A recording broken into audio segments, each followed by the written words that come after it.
गिरिवरधारी यशोदानंदन व्रज जनरंजन यशोदानंदन व्रज जनरंजन यशोदानंदन व्रज जनरंजन यशोदानंदन व्रज जनरंजन यशोदानंदन व्रज जनरंजन यशोदानंदन व्रज जनरंजन यमुना तेरा वनचारी यमुना तेरा वनचारी यमुना तेरा वनचारी यमुना तेरा वनचारी जय राधा माधव कुंज बिहारी जय राधा माधव कुंज बिहारी जय गोपीजन वल्लभ गिरिवरधारी जय गोपीजन वल्लभ गिरिवरधारी यशोदानंदन व्रज जनरंजन यशोदानंदन व्रज जनरंजन यशोदानंदन व्रज जनरंजन यशोदानंदन व्रज जनरंजन यमुना तेरा वनचारी यमुना तेरा वनचारी जय राधा माधव कुंज बिहारी जय राधा माधव कुंज बिहारी हरे कृष्ण कृष्ण कृष्ण कृष्ण हरे हरे हरे राम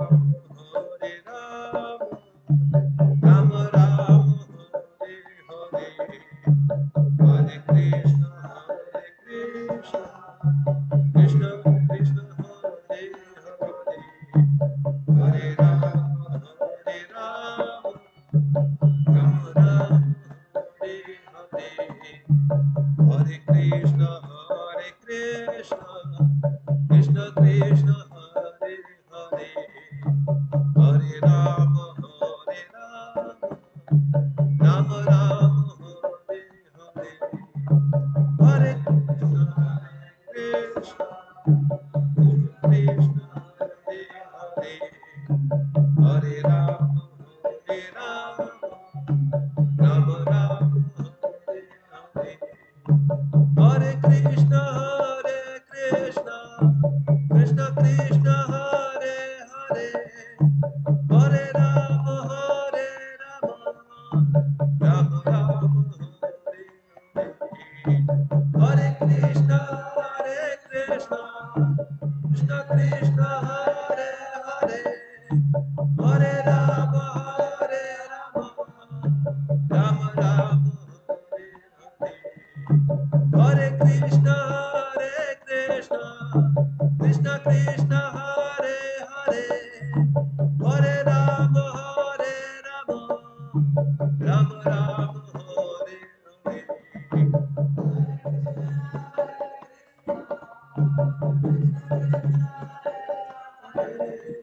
हरे राम हरे हरे हरे कृष्ण कृष्ण कृष्ण कृष्ण हरे हरे हरे राम राम राम हरे हरे हरे कृष्ण कृष्ण कृष्ण कृष्ण हरे हरे हरे राम राम राम हरे हरे हरे कृष्ण कृष्ण कृष्ण कृष्ण हरे हरे हरे राम राम राम हरे हरे हरे कृष्ण कृष्ण कृष्ण कृष्ण हरे हरे हरे राम राम राम हरे हरे जय जगन्नाथ जगन्नाथ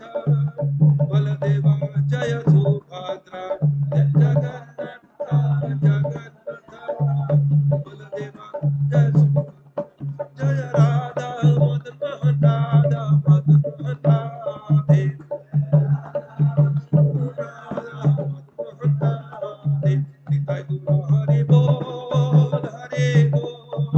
हरि बोल हरि बोल जय हरि बोल हरि बोल हरि बोल जय जय प्रभुपाद प्रभुपाद प्रभुपाद प्रभुपाद जय प्रभुपाद प्रभुपाद प्रभुपाद जय जय प्रभुपाद श्री श्री जगन्नाथ बलदेव सुभद्रा महारानी की जय श्री श्री राधा मदन मोहन की जय श्री श्री राधा माधव की जय श्री श्री गौरताय की जय जगत गुरु शिला प्रभुपाद की जय समवत भक्त बिंद की जय अनंत कोटि वैष्णव भक्त बिंद की जय ग्रंथराज श्रीमद् भागवतम की जय पुरुषोत्तम अधिक मास की जय।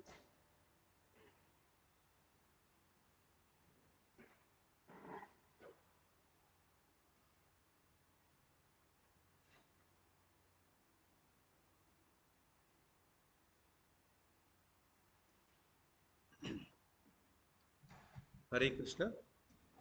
आज का सुबह का श्रीमद् भागवतम की कक्षा में आप सब लोग का हार्दिक स्वागत है। आज हम जिस श्लोका के बारे में चर्चा करेंगे वो है श्रीमद् भागवतम की तीसरी स्कंद की 5वीं अध्याय की 16वां श्लोक।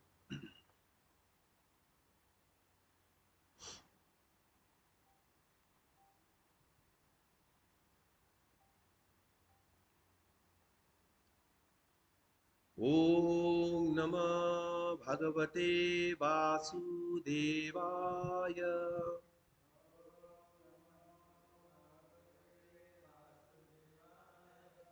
ओम नमः भगवते वासुदेवाय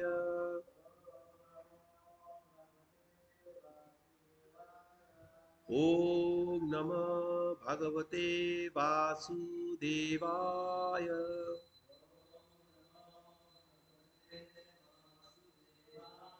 नारायणं नमस्कृत्य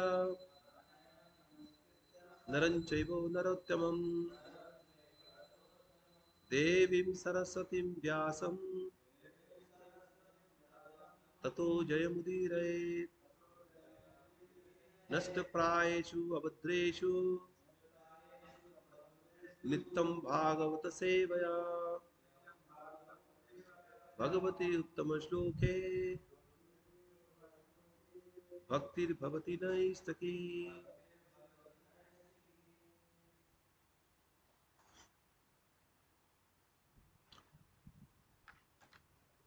सविश्य जन्म स्थिति समामर्थे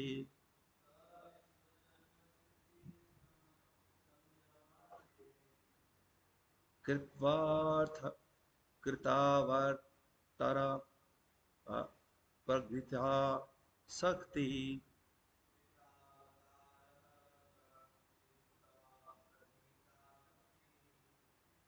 चक्र कर्माणि अति पुरुषाणि अनिश्वरा कीर्ताय तानि मह्यम्।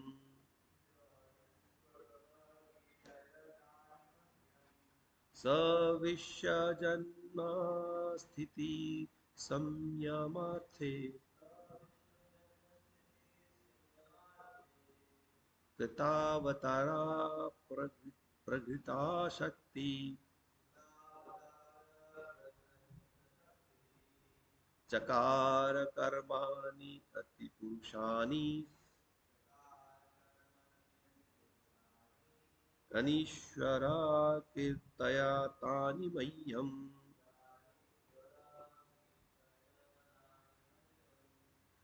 सविश्वजन्म स्थिति संयमार्थे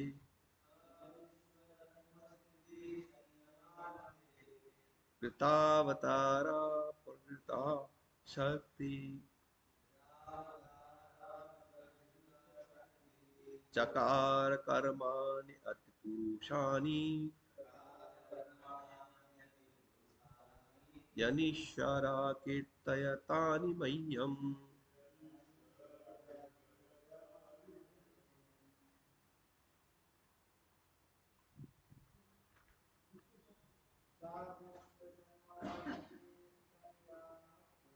सविश्य जन्मास्थिति सन्नमाते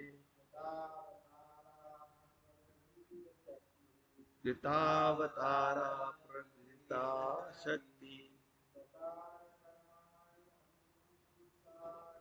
चकार कर्माणि अति पुरुषाणि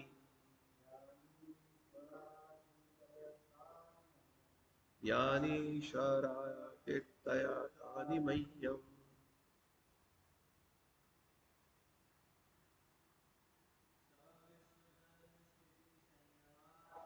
सविश्य जन्म स्थिति संयमार्थे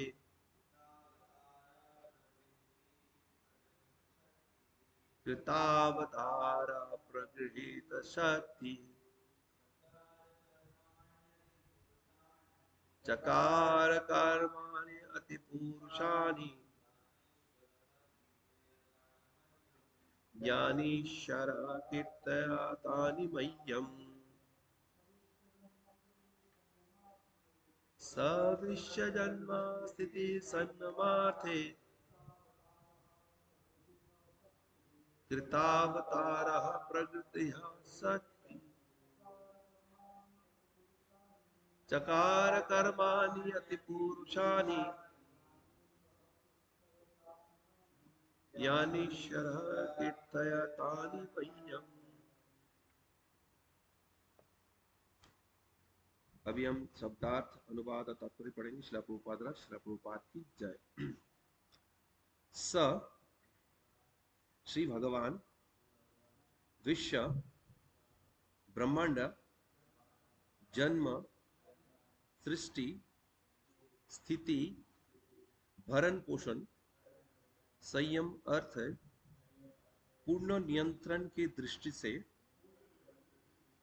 कृत स्वीकृत अवतार अवतार प्रगृहित संपन्न किया हुआ शक्ति शक्ति चकार किया कर्माणि दिव्य कर्म अति पुरुषानि अति मानवीय यानी वे सभी ईश्वर श्री भगवान कीर्तय कृपया कीर्तन करे तानी उन सबों का मह्यम मुझसे। अनुवाद श्रील प्रभुपाद की जय। कृपया उन परम नियंता श्री भगवान के समस्त अति मानवीय दिव्य कर्म का कीर्तन करें जिन्होंने विराट सृष्टि के प्रकांड तथा पालन के लिए समस्त शक्ति से समन्वित होकर अवतार लेना स्वीकार किया। तात्पर्य श्रील प्रभुपाद की जय। निसंदेह विदुर भगवान श्री कृष्ण के विषय में विशेष रूप से सुनने के अत्यंत उत्सुक थे, किंतु वे भावाभिभूत थे क्योंकि कृष्ण ने इस दृश्य जगत से हाल ही में प्रयाण किया था। अतएव विदुर ने उनके उन पुरुष अवतारों के विषय में सुनना चाहा जिन्हें विराट जगत की सृष्टि तथा भरण पोषण के लिए पूर्ण शक्तिय समेत प्रकट करते हैं। पुरुष अवतारों के कार्यकलाप श्री भगवान की कार्यों की विस्तार मात्र होते हैं। विदुर ने श्री मैत्रेय मुनि को ये संकेत दिया क्योंकि श्री मैत्रेय मुनि ये तय नहीं कर पा रहे थे कि भगवान श्री कृष्ण के कार्य की किस अंश के महिमा का गायन किया जाए।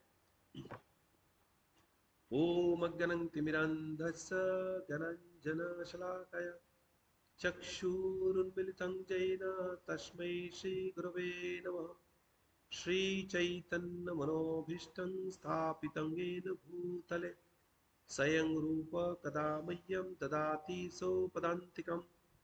वन्देऽहं श्रीगुरुं श्रीयुतपदकमलं श्रीगुरुन् वैष्णवंश्च श्रीरूपं साग्रजातं सहगना रघुनाथन्वितं तं सजीवं साद्वैतं सावधूतं परिजनासहितं कृष्णचैतन्यदेवं श्रीराधाकृष्णपादान् सहगना ललिता श्रीविशाखान्वितं च हे कृष्ण करुणा सिन्धु दीनबन्धु जगत्पते गोपेश गोपिकान्त राधाकान्त नमस्तुते तप्त कंचन गौरंगी राधे वृंदावनेश्वरी वृषभानुसुते देवी प्रणमामि हरिप्रिये वञ्चाकल्पतरुभ्यश्च कृपा सिन्धुभ्येव च पतितानं पावनेभ्यो वैष्णवेभ्यो नमो नमः।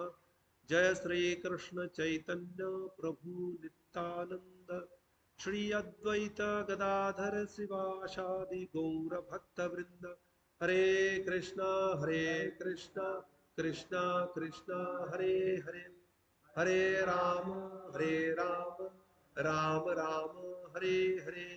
नमो विष्णुपादाय कृष्ण पृष्ठाय भूतले श्रीमते भक्ति वेदांत स्वामी निति नमिने नमस्ते सारस्वत देवे गौरवाणी प्रचारिणे निर्विशेष शून्यवादी पाश्चात्य देश तारिणे।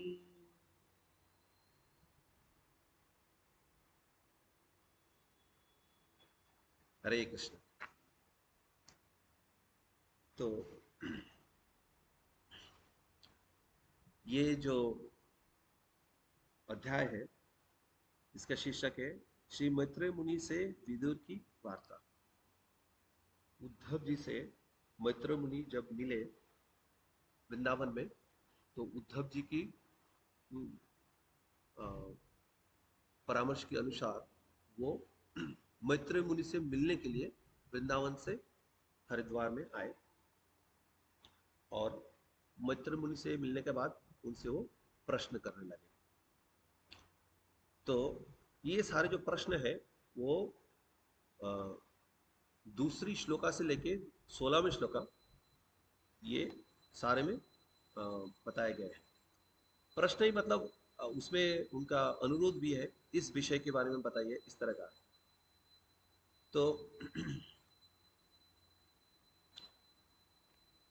उनके बीच में अभी वार्तालाप चल रही और मतलब विदुर जी के सवाल चल रहा है। तो आज के जो श्लोका है ये 16वां श्लोका है, ये आखिरी जो विदुर जी का प्रश्न है या अनुरोध है और उसके बाद मैत्रेय मुनि उसका जवाब देना शुरू करेंगे। तो थोड़ा सा रिकैप करते हैं पहले का। तो विदुर जी पूछते हैं कि इस जगत में लोग अपना खुशी ढूंढते हैं, पर ये खुशी ढूंढने के लिए जो अलग अलग फ्रूटिव एक्टिविटी करते हैं, फलदायी कार्य करते हैं, उसके परिणाम स्वरूप उससे वो बाहर नहीं आ पाते हैं, उनका दुख का निवारण नहीं हो पाता। और ये कार्य करते हुए कोई उनको आनंद का असली आनंद का अनुभव भी नहीं होता और उल्टा उनकी जो स्थिति है और एग्रीवेट हो जाता है, प्रॉब्लम और बढ़ जाता है। तो उसके बाद उन्होंने पूछा कि मुझे भगवान की जो सृष्टि की अवतार जो है उनके बारे में बताइए, जो ये विश्व ब्रह्मांड को सृष्टि करते हैं। भगवान के जो बहुत ही पुण्य कार्य है, अलग अलग अवतार लेके जो कार्य करते हैं जन कल्याण के लिए, जीव के कल्याण के लिए, मुख्यतः द्विज और गाय और देवताओं की कल्याण के लिए जो कार्य करते हैं उसके बारे में बताइए। हमारे हृदय जो है उनके बारे में जो प्रसंग है वो सुनते हुए कभी तृप्त नहीं हो पा रहा, इसलिए आप बताते जाइए। उसके बाद वो बोलते हैं कि नारायण जो अलग अलग जीव को सृष्टि करते हैं, जीव का सृष्टि करते हैं, उनके अलग अलग जीव के अलग अलग नेचर होता है, उनकी एक्टिविटी, उनके आकार प्रकृति अलग अलग होता है, उनके बारे में वो नारायण के बारे में बताइए। उसके बाद पूछते हैं जो अलग अलग जैसे स्थानम होता है भागवतम में, तो अलग अलग डिफरेंट जो प्लैनेट है उनके बारे में बताइए और उनके अलग अलग जो रूलर होते हैं, पालनकारी व्यक्ति जो होते हैं और अलग अलग राजा है उनके बारे में बताइए। तो अभी तक उन्होंने सुना भी था, वैष्णव से भी सुना था जिनके पुत्र है, तो अलग अलग मनुष्य की उच्च लोक निम्न लोक में अवस्थिति के बारे में उन्होंने सुना है। तो वो टॉपिक सुन के उतना उनको आनंद नहीं आया, तो अभी भगवान के विषय के बारे में सुनना चाहते हैं। भगवान जो स्वयं तीर्थ पद है, जिनके बारे में सुनने से हम भौतिक बंधन से मुक्त होते हैं। तो वही प्रसंग लाके उन्होंने बोला कि आपके मित्र जो वैष्णव है उनसे मैंने महाभारत के बारे में सुना है, और महाभारत की मुख्य जो है वो है श्रीमद् भागवत गीता। तो ये डॉक्टेलिंग प्रक्रिया था वैष्णव की, कि लोगों को जो अलग अलग मुंडेन विषय के बारे में सुनने की बहुत इच्छा रहता है, तो ऐसे व्यक्ति को महाभारत सुना के उनको आखिर तक भागवत श्रीमद् भागवत सुनने की भगवत गीता सुनने की स्थिति में ले आओ, और उसके बाद भागवत गीता भगवान की वाणी सुनाओ। तो ये वैष्णव का प्लान था। तो जो लोग मुंडेन टॉपिक ही सुनना चाहते हैं उनको सुनाने के लिए ये उनके परिकल्पना था। तो भगवान के बारे में वैसे व्यक्ति या जो व्यक्ति थोड़ा विरक्त है, जो भी है, जब भगवान के विषय के बारे में कोई सुनता है तो बाकी चीजों के बारे में विरक्त हो जाता है। तो आप भगवान के विषय के बारे में बताइए।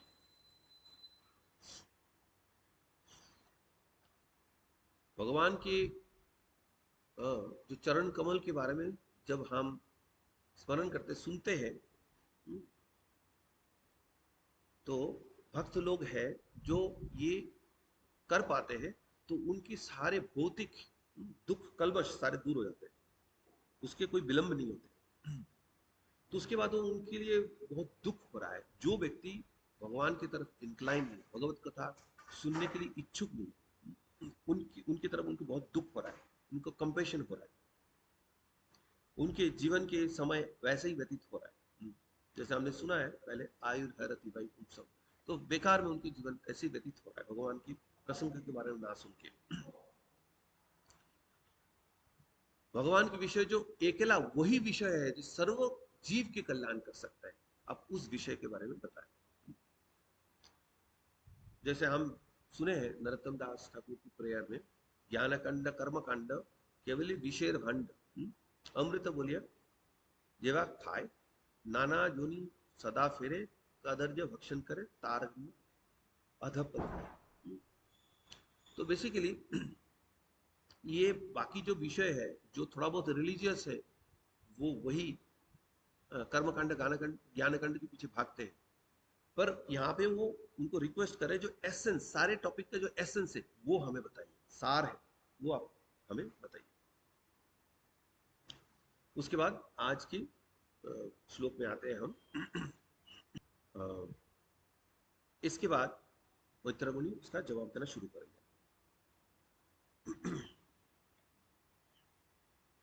तो विदुर जी बहुत उत्सुक थे कि भगवान के विषय के बारे में उनको सुनना है, क्योंकि भगवान हाल ही में उनका तिरोभाव हुआ है, तो बहुत ही मर्माहत थे, भगवान के बारे में बहुत उनके स्मरण हो रहा था। हाँ, तो भगवान के बारे में सुनने के लिए बहुत उत्सुक थे। पर पूछा क्या उन्होंने, तो पहले हमने देखा पुरुषावतार के बारे में उन्होंने पूछा, भगवान के बारे में डायरेक्ट सुनने के लिए नहीं पूछा। वो अवतार जो उनके अंदर पूरी पोटेंसी लेके आए, जिनके पास पूरी पोटेंसी है सृष्टि करने के लिए और पालन करने के लिए, तो वो पुरुष अवतार के बारे में पहले पूछा उन्होंने। जो तीन पुरुष अवतार, करण दकाशाई विष्णु, गर्भदकाशाई विष्णु, क्षीरदकाशाई विष्णु। करण दकाशाई विष्णु से सारे ब्रह्मांड आते हैं, गर्भदकाशाई विष्णु सारे ब्रह्मांड के अंदर प्रवेश करके उनके पालन करते हैं, और क्षीरदकाशाई विष्णु जो ब्रह्मांड की परमात्मा है और हर जीव का परमात्मा है। तो ये पुरुष अवतार है। तो ये पुरुष अवतार के बारे में उन्होंने पहले पूछा। तो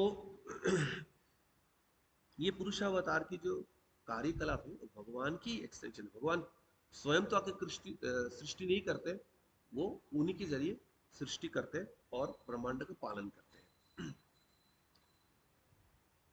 श्री जगन्नाथ बलदेव सुभद्रा महारानी की जय, श्री राधा की।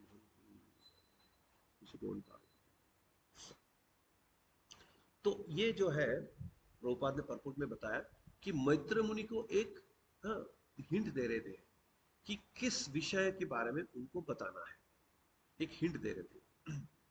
क्योंकि भगवान अनंत है, हरि अनंत, हरि कथा अनंत। अब अनंत कथा है, कहाँ से शुरू करें कहाँ खत्म करें, खत्म तो होता ही नहीं है, शुरू कहाँ से करें। तो इसके लिए वो थोड़ा हिंट दे रहे कि कहाँ से शुरू करना है। तो अभी जो ये है कि यहाँ पे बताया कि ईश्वर, ये शब्द है, ये ईश्वर, तो भगवान कृष्ण के बारे में बता रहे हैं। हम जाते हैं ईश्वर परम कृष्ण, तो ईश्वर के बारे में भगवान आगे देखेंगे इसके बारे में। तो भगवान कृष्ण है ईश्वर, और विश्व जन्म स्थिति संयमार्थ, विश्व के सृष्टि स्थिति और प्रलय के लिए जो भी होता है उसके लिए बताइए। प्रगृहित शक्ति,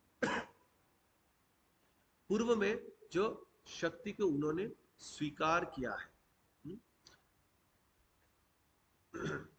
और कृतावतारा, अवतार स्वीकार करके, मनुष्य के बीच में अवतार स्वीकार करके, यानी अतुपुरुषानी, जिन सभी अति मानवीय कर्म है, कर्मानी, कर्मों को चकार, जो किया उन्होंने किया, तानी, उन सब को मह्यम, मुझसे, कीर्तया, कहिए, कीर्तन कीजिए, कहिए। अब सवाल ये आता है कि विदुर जी, हाँ, क्या भगवान की पुरुष अवतार के बारे में पूछ रहे थे या स्वयं भगवान कृष्ण के बारे में पूछ रहे थे? कौन सी विषय के बारे में पूछ रहे थे? जब भगवान कृष्ण से इतना विरह अतुर है, भगवान की तिरभाव की बाद, तो क्या वो भगवान के विषय के बारे में पूछ रहे या पुरुष अवतारों के बारे में पूछ रहे? ये सवाल है। अब बात ये है कि पुरुष अवतार जो है वो सृष्टि में भाग लेते हैं, क्रिएशन में उनका भाग रहता है। वो पुरुष अवतार ब्रह्मांड के अंदर आके कोई लीला नहीं करते, ना तो कर्णदकाशाही विष्णु करते, ना गर्भदकाशाही विष्णु करते, ना क्षीरदकाशाही विष्णु करते। वो ब्रह्मांड के अंदर आके कोई लीला नहीं करते। पर यहाँ पे ये भगवान की कार्य के बारे में पूछा गया है। चकार, भगवान की कार्य के बारे में, भगवान की लीलाओं के बारे में पूछा गया है। तो लीला तो पुरुषावतार नहीं करते, तो ये भगवान के बारे में बोल रहे, बोले भगवान श्री कृष्ण के बारे में बताइए। भले ही उन्होंने पुरुषावतार के बारे में पहले के श्लोका में पूछा है, बट अंत में वो भगवान के बारे में पूछे, भगवान श्री कृष्ण के बारे में आप बताइए। तो भगवान जो है अवतार लेते, भगवान अवतारी है। अवतारी का मतलब है fountain head of all incarnation. जितने अवतार है सारे अवतार का स्रोत है भगवान, स्वयं भगवान कृष्ण। फिर भी वो अवतार लेके अवतरण करते हैं लीला करने के लिए। और ये जो पुरुष अवतार है वो लीला करने के लिए आते नहीं है, इसलिए भगवान के बारे में पूछा उन्होंने। तो कृतावतारा मतलब मनुष्य के बीच में जो अवतार लेके आते हैं, आप उनके बारे में बताइए। और आके क्या करते हैं? अति पुरुषानी, अति मानवीय, जो साधारण मनुष्य या भगवान के जो दूसरे अवतार है वो जो कार्य नहीं कर सकते, भगवान स्वयं वो कार्य करते हैं। तो उनके बारे में बताइए। तो भगवान की जो अति मानवीय, तो सारे ही लगभग भगवान की अति मानवीय लीला है। भगवान अगर स्वयं कुछ कुछ डिलीवरेटली साधारण तरीके से नहीं करते तो सारे के सारे कार्य अति मानवीय होते। जैसे द्वारका में वो अलग अलग देवी गॉड की पूजा वगैरह, एक सब सूर्य देव का पूजा वगैरह ऐसे कर रहे थे, वो साधारण तरीके से कर रहे थे, वो लगता किसी को लग सकता है साधारण मनुष्य जैसे कर रहे हैं, पर बाकी जो कार्य ज्यादातर ऐसे करते अति मानवीय साधारण मनुष्य नहीं कर सकता।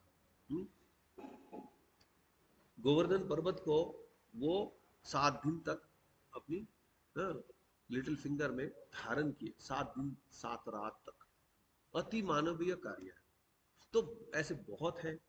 उन्होंने जो उनकी पत्नी उनकी नग्न जति की हस्त धारण के लिए उन्होंने 7 बुल को फाइट किया, 7 बुल्स एक साथ फाइट किया।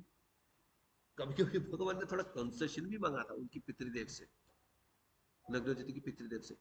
आप तो मुझे जानते ही हो, वैसे ही उनकी पानी ग्रहण के लिए अनुमति दे दो। नहीं नहीं, हम नहीं देंगे आपको, ये टेस्ट लेना ही पड़ेगा। तो ठीक है, ले लेते। तो भगवान ने टेस्ट लिया, सक्सेसफुल, तो उनकी विवाह किया। हम जानते हैं कालिया का किस प्रकार उन्होंने दमन किया, कालिया दमन किया।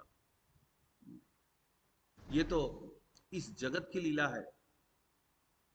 गोलोक वृंदावन में तो इसकी और भी एक्सटेंशन है। उन्होंने कालिया के ऊपर सारे गोपियों को लाके रासलीला रचा दिया, और रासलीला रचाया। ये सारे मदर यशोदा, नंद महाराज सब शोर पे थे, उनको कुछ दिखाई नहीं दिया। तो जैसा जो करना है कर सकते हैं किसको क्या दिखाई दे रहा है, जैसे होता है ना स्टेज पे जो रंगमंच में लाइट होता है, यहाँ पे ये चीज दिखाई दे रहा तो ये स्पॉटलाइट होता है, बाकी सारी जगह अंधकार होता है। तो भगवान भी अपनी लीला में किसको कब कहाँ क्या दिखाई देना है, सब परफेक्ट तरीके से लीला चलते रहता है उनका। उसके बाद उन्होंने फॉरेस्ट फायर, जंगल में 2 बार उन्होंने पूरा आग को निगल लिया। और जो सब लोग इतना भयभीत थे, उनका भय का तुरंत निवारण किया। एक जगह से दूसरे जगह पे आग बंद करने में, आग खोलने पे दूसरी जगह पे ट्रांसपोर्ट करवा दिया उन्होंने। द्वारका को उन्होंने पूरे समुद्र के बीच में द्वारका नगरी का निर्माण करवा दिया, और रातों रात सारे मथुरा वासी को वहां पे ले गया।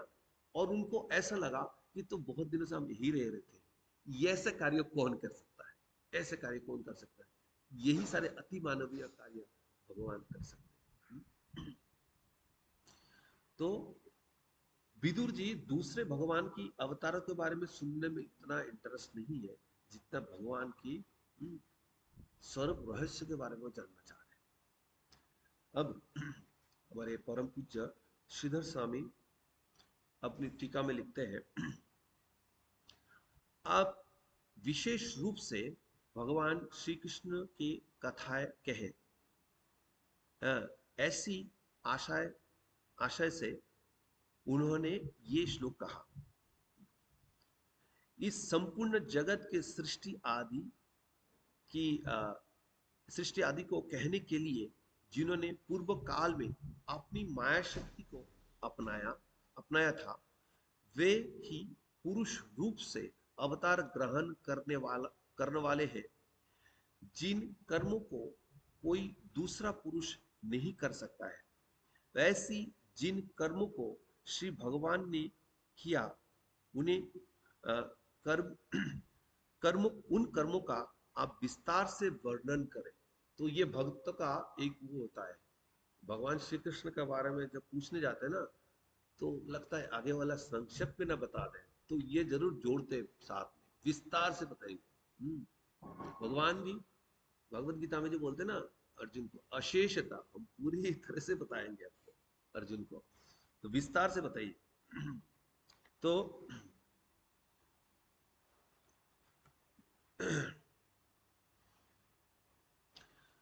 तो विदुर जी भगवान की लीलाओं के बारे में पूछ रहे, बोल रहे कि आप विस्तार से बताइए। तो साधारणतः जो भगवान के अवतार आते हैं इस जगत में, वो क्षीरोदकाशाही विष्णु के थ्रू आते हैं। ज्यादातर अवतार ऐसे आते हैं, पर उनमें एक्सेप्शंस है। कौन कौन है उसमें? स्वयं भगवान कृष्ण, लॉर्ड रामचंद्र और लॉर्ड नरसिम्हा देव, ये सीधे आते हैं, ये क्षीरदकाशायी विष्णु की थ्रो नहीं आते।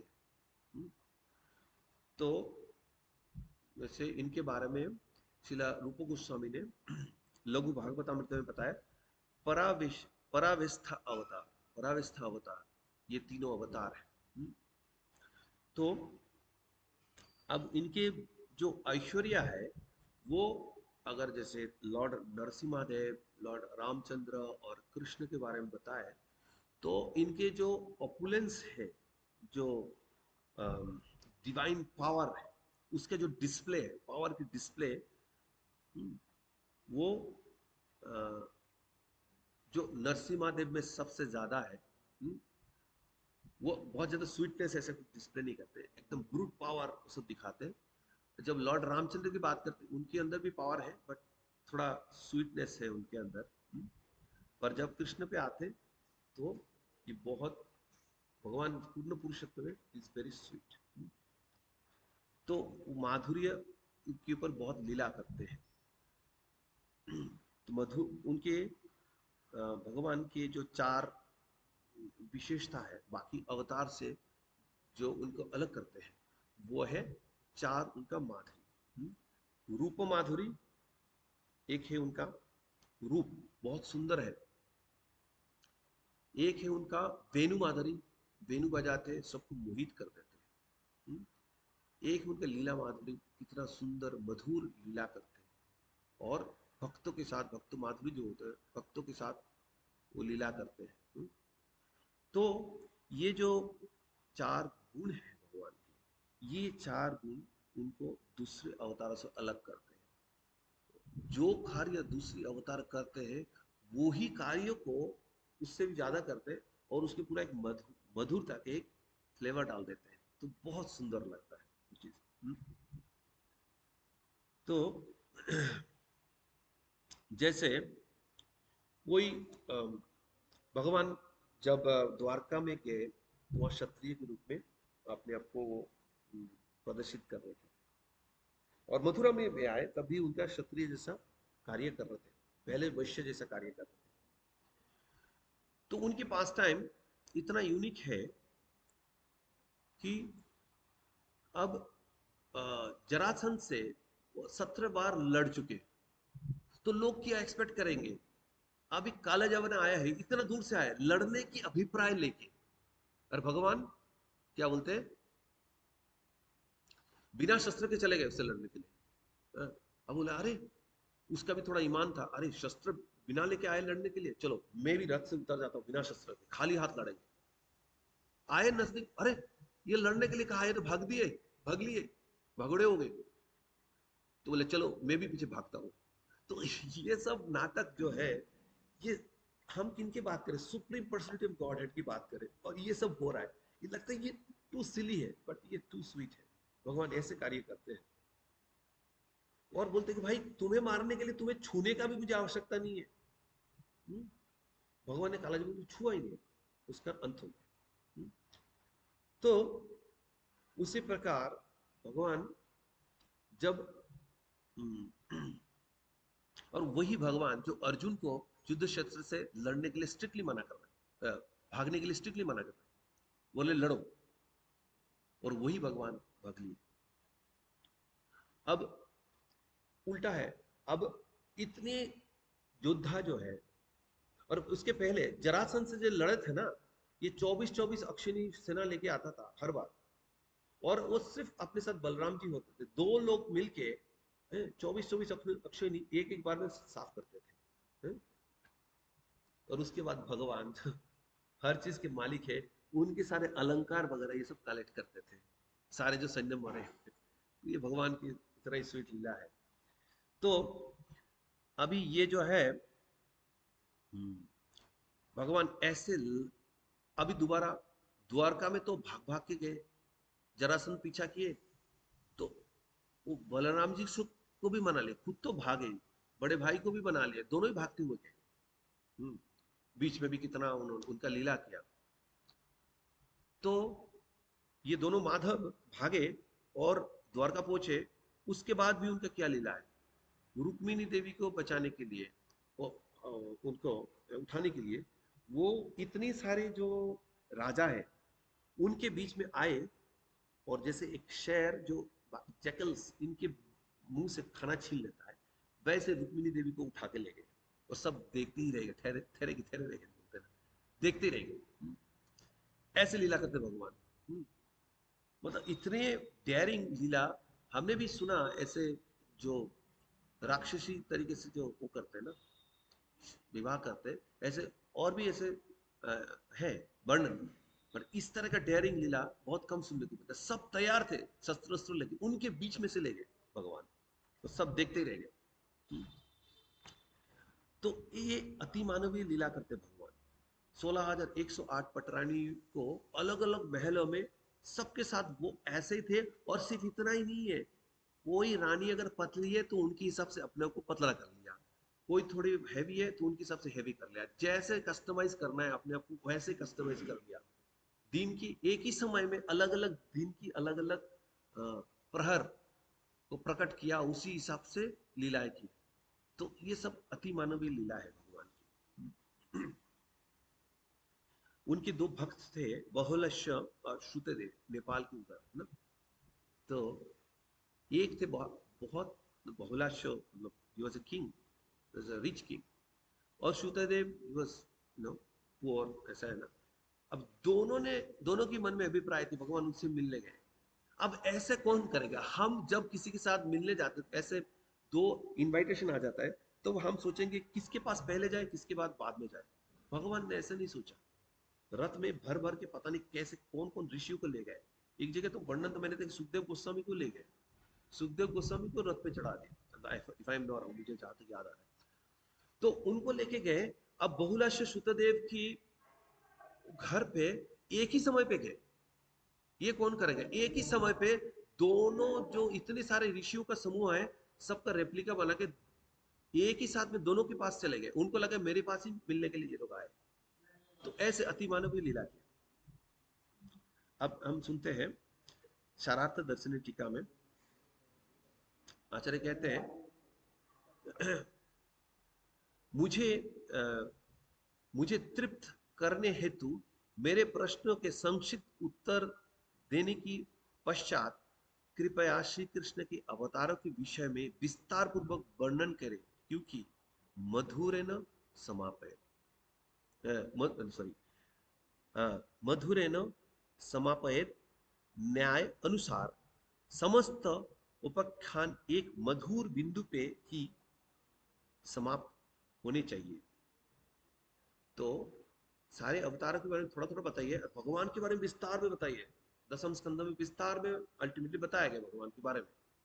तो मधुर है ना समापय। तो ये भारतीय संस्कार के अनुसार, जैसे आहार की शुरुआत में, हाँ, कभी कभी तो कई जगह पे कड़वा दिया जाता है। बंगाल में तो कभी कभी जो केरला है वो दिया जाता है। शुरुआत वहां से शुरू करते हैं और एकदम मधुर एंड अंत में मिठाई होते हैं। बट कई की जगह पे ऐसे श्राद्ध वगैरह ऐसे में कभी कभी घी दे देते हैं। घी से शुरू करते हैं और जाके कोई मिष्टान्न वगैरह एक मिठाई होता है उससे अंत करते हैं, या मधु से अंत करते हैं। तो मधुर है ना समाप है, तो भगवान की लीला इतने मधुर है, आप अंत में मधुर भगवान की लीला से उसका समापन कीजिए आपका कथा। तो भौतिक जगत में हम क्या सुनते हैं कि लोग ऐसे चाहते हैं, जो कहानी बोला और उसके अंत में then they live happily ever after, अंत में मधुर कोई मिलन होना चाहिए, मधुर उसका अंत होना चाहिए। तो ये आया, ये जो भौतिक जगत है ये स्पिरिचुअल जगत का ही रिफ्लेक्शन है। तो आया तो सब कुछ भगवान से ही आया। पर असली मधुरता, हमारे जीवन की असली मधुरता वही है, मधुर अंत तभी है जब हम भगवत धाम वापस जाएंगे, तो हम इटर्नल ब्लिसफुल लाइफ मिले, तभी हम कह सकते हैं हैप्पीली लिव्ड एवर आफ्टर। वही असली मधुरता है हमारे जीवन की। जहां तक इस भौतिक जीवन के अंत के विषय में, यही हमारा असली मधुर अंत है। तो ये जो बात है कि ये ग्रेजुअली दूसरी अवतारों के बारे में बताने के बाद भगवान की, स्वयं भगवान की लीलाओं के बारे में बताने के लिए क्यों बोल रहे हैं? एक तो मधुरे न समापय, ये तो हमने सुना। दूसरी विषय बात यह है, दूसरी कारण यह है कि पहले हमें तत्व को जानना चाहिए। जब हम तत्व के बारे में जानेंगे तभी हम लीलाओं के बारे में समझेंगे। और जैसे बहुत लोगों को नारद मुनि के बारे में पता नहीं, ठीक है ना, तो वो लोग क्या छवि मन में ला के रखे, वो जगह जगह में जाते हैं, नारायण नारायण बोलते हैं और एक दूसरे के बाद इधर से इधर ऐसे करते हैं, यही मन में उनको लगता है। तो ये छवि भौतिकवादी लोग यही मन में छवि लेके बैठे हैं, क्योंकि उनको तत्व के बारे में पता नहीं है। नारद मुनि का उद्देश्य क्या है? भगवान की भक्ति शक्ति का अवतार है, नारद मुनि के उद्देश्य के बारे में पता नहीं, और भगवान की इच्छा अनुसार कार्य कर, ये पता नहीं। तो इसलिए नारद मुनि जब ऐसे कार्य करते तब तो भगवान की लीलाओं को आगे बढ़ाने के लिए ये सब कार्य करते। उन्होंने कंस को जाके जो बोला है, कृष्ण को आपको, कृष्ण से कृष्ण ही आपका हत्या करेगा, तो इसलिए आपको कृष्ण का हत्या करना चाहिए, कृष्ण को मारना चाहिए। उनको पता है कृष्ण का कुछ नहीं कर पाएंगे, और थोड़ा भटक भी रहे थे, अरे वासुदेव इनको मार देते, बोला नहीं, नहीं वो आपका दुश्मन नहीं, कृष्ण को। तो ऐसे उन्होंने डायरेक्ट किया, लीला को उसी हिसाब से भगाया। और भी ऐसे ये है, जैसे अनिरुद्ध को बंदी बना लिया था, तब भी नारद मुनि ने जाके खबर दिया द्वारका में कि अनिरुद्ध बंदी बने हैं, तो उनको छुड़ाए, तो लीलाओं को आगे बढ़ाया उन्होंने। हाँ? प्रद्युम्न की लीला में भी ऐसा ही हुआ, उन्होंने जाके सब लोग बीच में जो थोड़ा डिस्कनेक्ट बन गया था द्वारका में, जो प्रद्युम्न वापस गए तो नारद मुनि से सब ला सके। तो इस तरह से लीलाओं को आगे बढ़ाने के लिए जगह जगह पे नारद मुनि कहानी को आगे बढ़ाते हैं, भगवान की लीलाओं को आगे बढ़ाते हैं। तो वो तत्व जब पता लगेगा तब नारद मुनि के सारे कार्य हमें बहुत सुंदर लगेगा, आध्यात्मिक लगेगा। तो उसी प्रकार भगवान के बारे में जब हम पता होगा, यही भगवान सुप्रीम पर्सनैलिटी ऑफ गॉड है, तो ये जब कालजामन से ऐसे भागेंगे तो ये बहुत मधुर लगेगा कि हमें पता है भगवान के पास पूर्ण शक्ति है, पूर्ण शक्तिमान है, फिर भी कुछ और ही कर रहे हैं। तो ये देखिए, हमें भगवान की मधुरता की मन में प्रशंसा आएगा। तो इसलिए तत्व को जानना बहुत आवश्यक है, नहीं तो जैसे जरासंध ने बोला था भगोड़े है, ऐसा है, ऐसे बोलेंगे। पर भक्त लोग हैं, रंग छोड़ करके भी भगवान को कितना प्रेम से बुलाते हैं, क्योंकि ये भगवान की मधुर लीला है। तो इसलिए प्रभुपाद ने भी जैसे बोला कि पहले का 9 कैंटो के बारे में हमें पहले 9 कैंटो एक एक करके क्रमानुसार हमें पढ़ना चाहिए, उसी के बाद हमें 10 कैंटो में प्रवेश करना चाहिए। शॉर्ट सर्किट नहीं करना चाहिए, इससे हमें समझ नहीं आएगा और अपराध कर बैठेंगे। तो अलग अलग सेक्शन में, श्रीमद् भागवत के अलग अलग सेक्शन में अलग अलग अवतार की बहुत सुंदर कथा है, और ये अलग अलग व्यक्तियों को प्रेरित करता है। तो नरसिम्हावतार के बारे में बताए गए, कुछ लोग जो भयंकर फियर्स तरीके से अपनी दुश्मन का सामना करना चाहते हैं, तो ये जब नरसिम्हादेव की स्टोरी सुनते बहुत प्रेरित होते हैं। और जगह जगह पे प्रोटेक्शन चाहिए, लॉर्ड रामचंद्र चाहे जंगल में हो चाहे कहीं भी हो, प्रोटेक्शन चाहिए, तो लॉर्ड रामचंद्र जी से रक्षा के लिए पूछते हैं। पर भगवान श्री कृष्ण की जो लीला है वो सर्वाकर्षक, ऑल अट्रैक्टिव, अलग अलग लीला करते, अलग अलग प्रकार से सब लोग थोड़ा ध्यान से अगर सुनेंगे सब लोग आकृष्ट होते हैं। तो भगवान को ये भी पता है मुंडेन लोगों को, मुंडेन लोगों को बिना किसी प्रयास की कैसे अट्रैक्ट करना है, वो भी भगवान जानते हैं। कितने मुंडेन लोग ऐसा है, भगवान सेवा कुंज में नित्य जो रासलीला करते हैं उसके बारे में इतना क्यूरियस हो जाते हैं, वो देखने के लिए वहां जाते हैं, उसके बाद जो भी घटता है घटता है? वैसा करना नहीं चाहिए, जो भी करते हैं तो उसके परिणाम भी होता है, बट ऐसे मुंडेन लोग भी चले जाते हैं अट्रैक्ट होकर। तो ऐसा है, भगवान की लीला सबको अट्रैक्ट करते हैं, क्योंकि भगवान की लीलाओं में क्या क्या नहीं है, एडवेंचर है, क्या क्या एडवेंचर भगवान कराते हैं। भगवान की लीलाओं में रोमांस होते हैं, एक्शन होते हैं, एक्शन थ्रिलर होते हैं, सस्पेंस होते हैं, अब क्या होगा, अब क्या होगा, सस्पेंस होते हैं। अभी ये बकासुर के, हाँ, वो बिग के अंदर चले गए भगवान, तो अब क्या होगा ये चिंता तो लॉर्ड बलराम जी को भी सताने लगे और सहन नहीं कर पाए, फेंट हो गए। अब बताओ अब क्या होगा, ये बात तो उनको अगासुर के मुंह के अंदर बाकी सब चले गए, तब भगवान भी सोचने लगे अब क्या होगा। तो ये सस्पेंस रहता है, भगवान भी सस्पेंस सस्पेंस पड़ जाते हैं। ऐसा तो और भी है, भगवान खुद सस्पेंस में पड़ जाता है, इतना सस्पेंस है। हम्म, तो और height of goodness, height of goodness जब भगवान, हम लोग सोचते हैं कि ये व्यक्ति बहुत सदाचारी है, बहुत सुंदर है, सौम्य है, बहुत अच्छा है, ऐसा ऐसा। जब भगवान की लीलाओं के बारे में सुनते हैं तो सोचते हैं कि इससे अच्छा कोई हो सकता है क्या, ऐसे लगता है कि ऑल गुडनेस, मतलब इतना भगवान इतना कुछ सोच सकते हैं, कर सकते हैं, मतलब बारीकी से जब सुनेंगे, सिर्फ अपना ही नहीं, जब आचार्यों से सुनेंगे तब सोचे कि इन इससे अच्छा गुड, क्योंकि तत्व के हिसाब से सुनेंगे तो हाँ हो नहीं सकता, बट हो नहीं सकता ये थियोरिटिकली समझ के बैठ जाते हैं।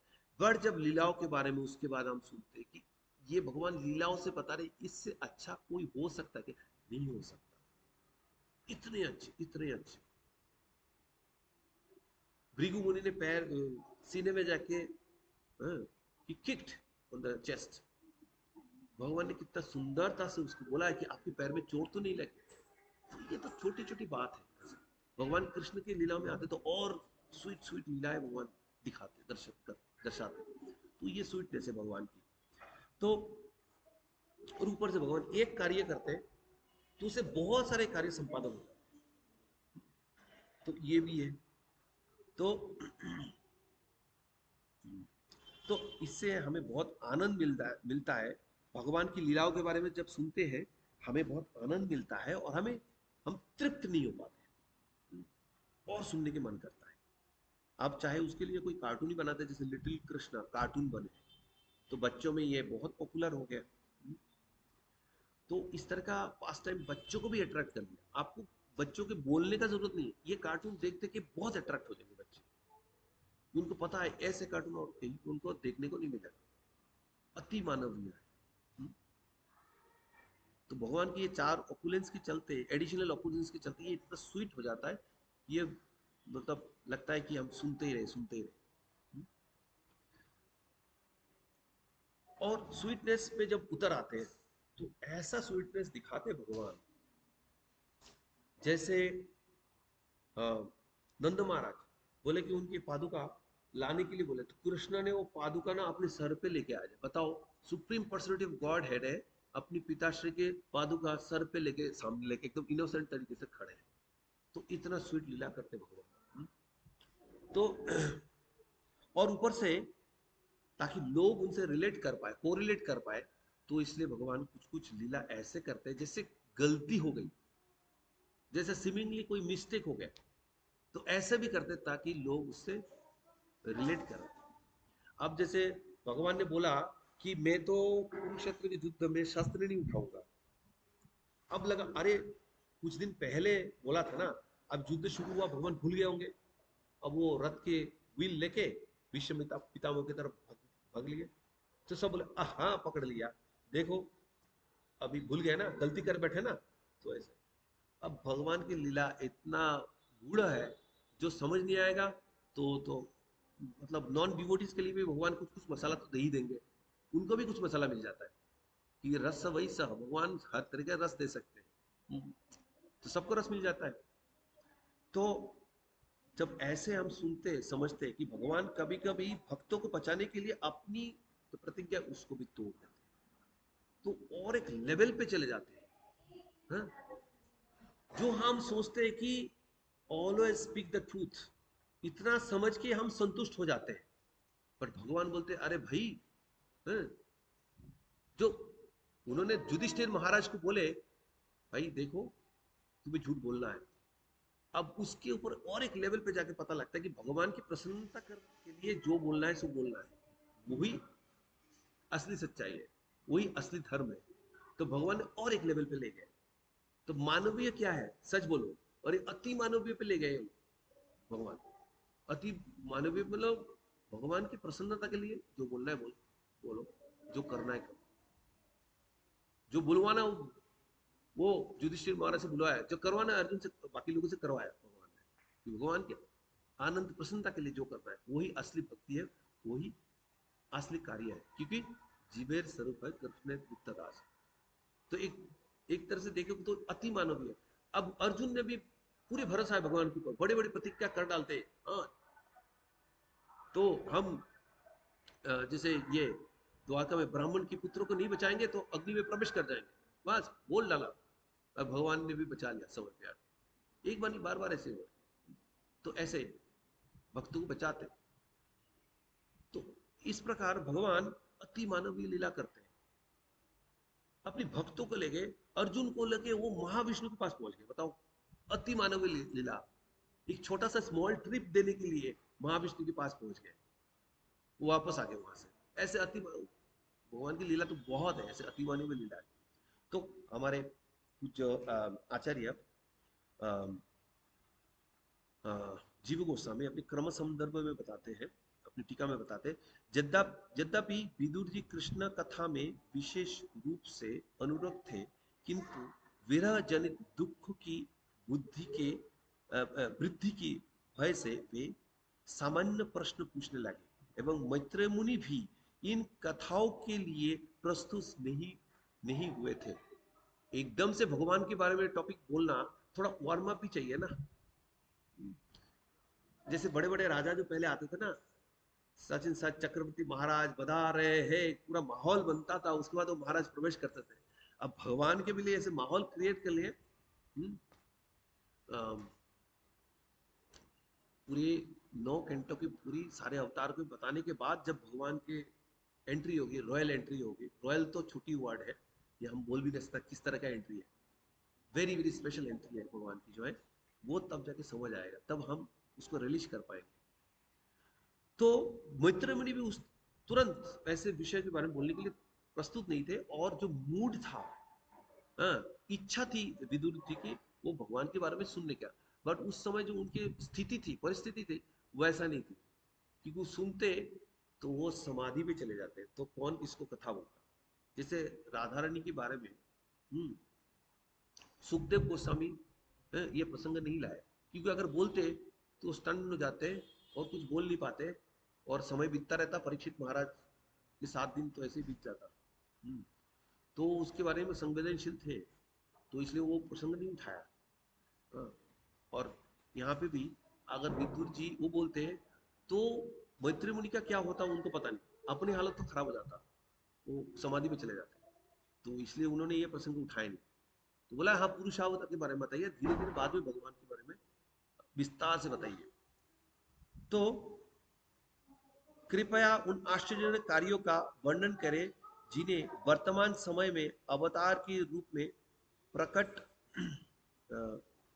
प्रकट हुए श्री कृष्ण अपने जन्म आदि हेतु 3 शक्तियों को ग्रहण करके संपादित करते हैं।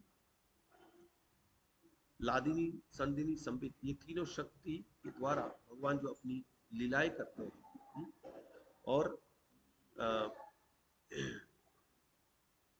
अलग अलग लीलाएं करते हैं जो सबको बहुत सुंदर लगते हैं।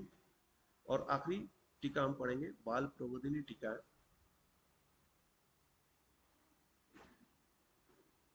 हाँ, भगवत कथाओं में भी श्री कृष्ण के अवतार कथा को भी विशेषता कहिए। इसको कहने के लिए ये श्लोक कहते हैं, जो भगवान विश्व के जन्म, स्थिति और प्रलय के लिए पूर्व में सत्यादि गुण स्वीकार करते हैं, वे ही अवतार के अवतार लेकर जिन कर्मों को करते हैं उन्हें मुझसे कहिए। तो भगवान 3 गुणों से परे है, बट वो तीनों गुणों को ग्रहण करते हैं सृष्टि वगैरह के लिए। तो उनके बारे में कहिए आप। तो अंत में भगवान कृष्ण के बारे में बताते हैं। तो विशेष रूप से ये सुनने की इच्छा की हेतु को कहते हैं अति पुरुषानी, अर्थात जिनको करना अन्य किसी के लिए संभव नहीं है, ये अर्थ है। उसका हेतु उसका हेतु कहते हैं ईश्वर शब्द से, अर्थात परमेश्वर होने के कारण वे सब कुछ करने में समर्थ है। ईश्वर शब्द जो इस्तेमाल किया गया है, तो ये परमेश्वर श्री भगवान के बारे में, उनकी लीलाओं के बारे में आप बताइए। तो पहले आप पुरुषावतार के बारे में बताना शुरू कीजिए, अंत में मधुर न समापय भगवान श्री कृष्ण की लीलाओं के बारे में, उनके कर्मों के बारे में आप हमें बताइए। और कृपा करके हमें यह बताइए, क्योंकि उन्होंने बोला है कि आ, आ, कृपया कीर्तया कृपया कीर्तन करें तानी उन सब का मुझसे, मुझे कृपा करके आप बताइए भगवान की लीलाओं के बारे में। तो इसके साथ आज की कथा को यहीं पे विराम देते हैं। जगत गुरु शिला प्रभुपाद की जय, ग्रंथराज श्रीमद् भागवतम की जय, समस्त भक्तबिंद की जय।